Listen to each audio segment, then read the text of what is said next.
हमारे खुदावंद यीशु की अंजील मुकद्दस मरकज़ के मुताबिक उसका 3 बाब 22 से 30 आयत तक। उस वक्त वो फ़कीह जो यरूशलेम से आए थे कहते थे कि इसमें बाल ज़बूल है और ये बदरूहों के सरदार की मदद से बदरूहों को निकालता है। और इसलिए यीशु उनको पास बुलाकर उनसे तमसीलों में कहने लगा कि शैतान को शैतान क्यों कर निकाल सकता है, और अगर किसी बादशाही में फूट पड़े तो वो बादशाही कायम नहीं रह सकती, और अगर किसी घराने में फूट पड़े तो वो घराना कायम नहीं रह सकता।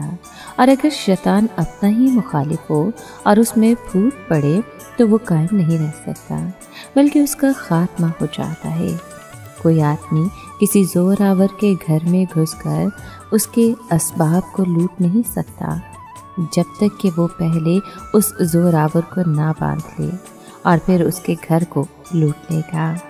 मैं तुमसे सच कहता हूँ कि आदमजात को सब कुछ माफ़ किया जाएगा, गुनाह बल्कि कुफ्र भी जो वो बकते हैं माफ़ किए जाएंगे, लेकिन जो रूल कुदुस के ख़िलाफ़ कुफ्र बके वो कभी माफ़ी ना पाएगा, बल्कि अब्दी कसूर का मुजरिम है, क्योंकि वो कहते थे कि उसमें नापाक रूह है। पाक कलाम के पढ़े और सुने जाने पर खुदावंद की बरकत हो, खुदा का शुक्र हो। अजीज दोस्तों, यीशु एक घर में दाखिल हुआ। गालिबन ये कुफरनहूम में पतरस का घर था। ज़रूरतमंदों ने उसे फ़ौरन घेर लिया कि वो खाना भी ना खा सका। ये देखकर उसके दोस्त, जिनमें उसकी माँ और भाई भी शामिल थे, बहुत फिक्रमंद हुए कि वो अपने आप को अपने काम में बहुत मसरूफ़ रखता है। वो उसकी फलाह बहबूद के मुतालिक बहुत फिक्रमंद और परेशान थे, लेकिन इसमें परेशानी की कोई बात न थी।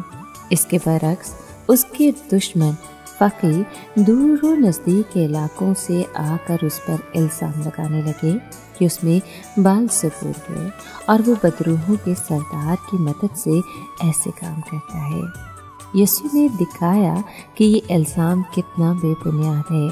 उसने कहा कि अगर एक बादशाह या घर में फूट पड़ जाए तो वो कायम नहीं रह सकता। इसी तरह अगर शैतान अपना मुखालिफ आप भी बन जाए तो भी वो कायम नहीं रह सकता। यीशु ने दावा किया कि वो शैतान से जोरावर है, इसलिए उसे बांध सकता है। फिर खुदावंद ने इल्ज़ाम लगाने वालों को सख्त तंबीह की। वो इल्म तो रखते थे मगर जानबूझकर तारीकी का रास्ता इख्तियार किए हुए थे। जब उन्होंने ये ख्याल पेश किया कि वो ये काम एक ऐसी कुव्वत के बलबूते पर करता है जो कि सरासर नापाक है और सारी बदी का सरचश्मा है, तो वो उन्हें सख्त जवाब देने में हक पंजानिब था।